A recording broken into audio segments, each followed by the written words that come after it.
Okay, everybody, welcome. Happy Tuesday here live from the Bitcoin.com studio. Honored to be with you as always. Email us, freedom@charliekirk.com. We are going to start right out of the gate with a great man who's doing phenomenal work that deserves more praise and attention. It's all about energy dominance and rejecting the green scam of the left. It is the Secretary of Energy, Chris Wright. Mr. Secretary, welcome to the program. First time, great to see you. First, Mr. Secretary, you come from a very accomplished business career, and now you are in government. How has that transition been, and what have you learned now that you have to fight bureaucrats all day long and the environmental lobby? Thanks for having me, Charlie. Yeah, look, I'm one of those people. I've been an entrepreneur my whole life. I've always said I'm never going to be in government. They move slow. I don't even want to be in a big company. I want to be hard driving and make stuff happen. But in this government with President Trump, it is fast moving. It is business-like. If we want to lean in and take a risk, we should fix this policy. The president says, absolutely, find some more things to fix. So it isn't the slow-moving bureaucratic thing I feared under President Trump's leadership and the rest of the cabinet. So it is a wild change. My powers or ability to do things are quite different in the government than they are in business. But in this government, I'm highly confident we will make massive changes in these 4 years, and I'm proud and honored to be here to do it because it matters. We have needlessly victimized Americans with expensive energy and pushed industries overseas.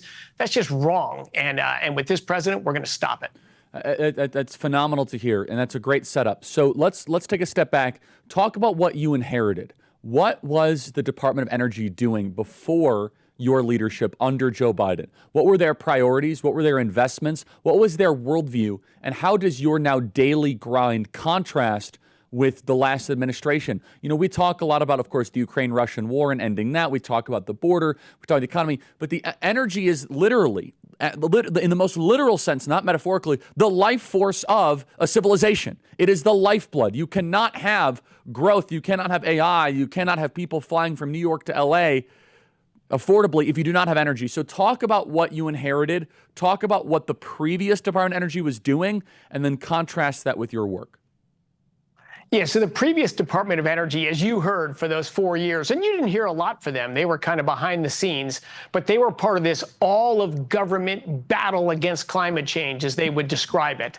So all of the money, all the focus, all the effort was on wind, solar, batteries, and electric vehicles. Collectively, wind, solar, and batteries are 3% of United States energy, hundreds of billions of dollars.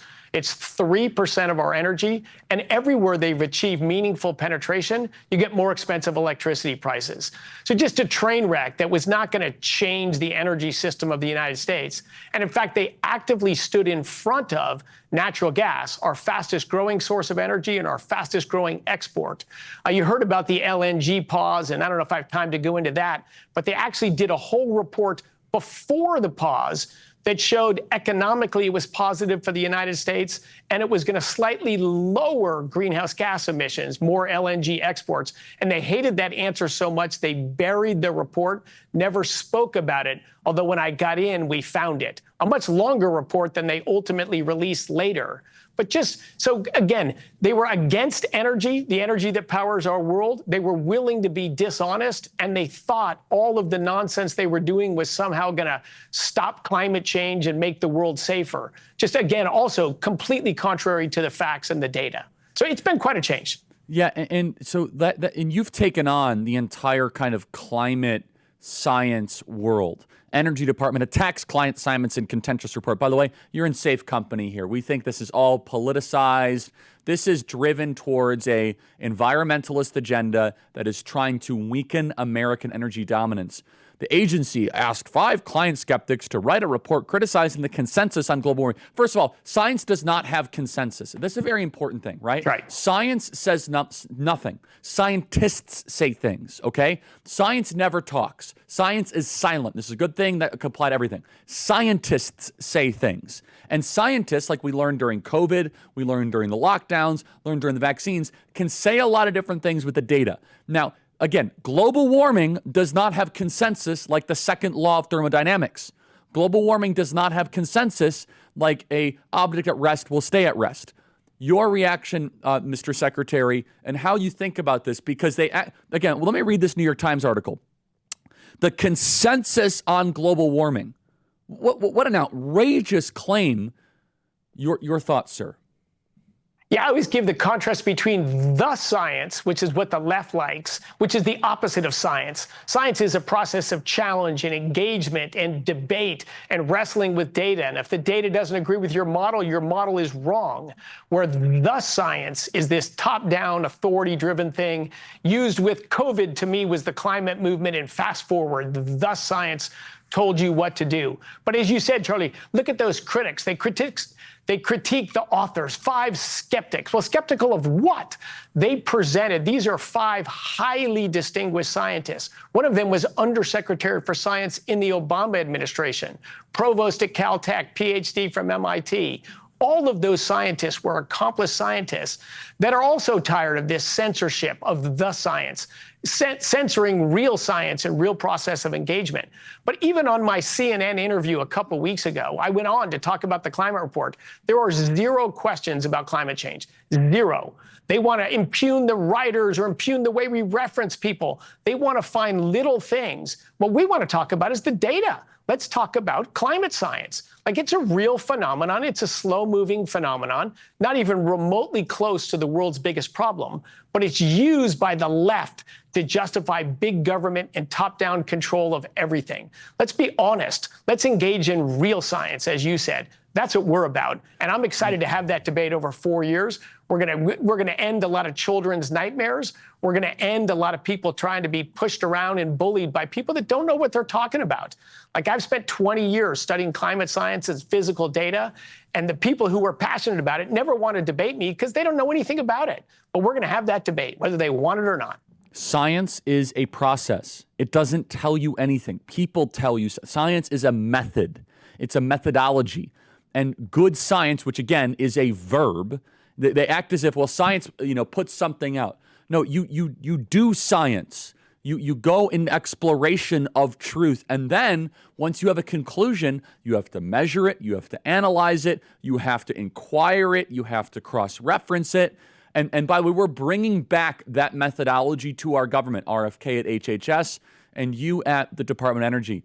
Last question, Secretary Chris Wright, doing a great job, Department of Energy. How are we going to be able to scale up our electricity output drastically in years to come? We see the United Kingdom with the highest electricity rates in the world. What is your plan to do that? Because Americans inherited very high electricity rates, and some are still paying too much in electricity. We need to solve that. Exactly. And you mentioned the United Kingdom and Germany, 2 countries that went down the policy pathway the Biden administration wanted to go down.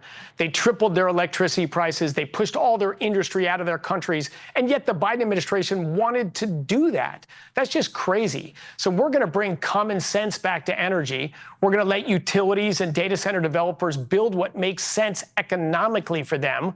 We're not going to have mandates or subsidies to build unreliable electricity generating systems. People want to build solar, fine, go build it. But most all wind and solar and new transmission lines that have been built have been because they're heavily subsidized. We paid people to put unreliable electricity on the grid. We knew where that was leading, more expensive electricity and less stable grids. That's the direction we've gone. We're going to reverse that direction, build new generation. It'll, of course, in the short term, it'll mostly be natural gas. Nuclear will also come online, but we're going to let market forces make those decisions. Every state in America that has expensive electricity prices, they have it because the politicians chose it. It isn't bad luck. It isn't anything. It was chosen by their politicians. California decided to have expensive electricity and push their industry out and impoverish their people, as did New England and New York and now New Jersey. These are all bad choices. This is one of the most important things happening in the country. Thank you so much, Secretary of Energy Chris Wright. Thank you for your time. Thank you. Thanks, Charlie. Great to be with you.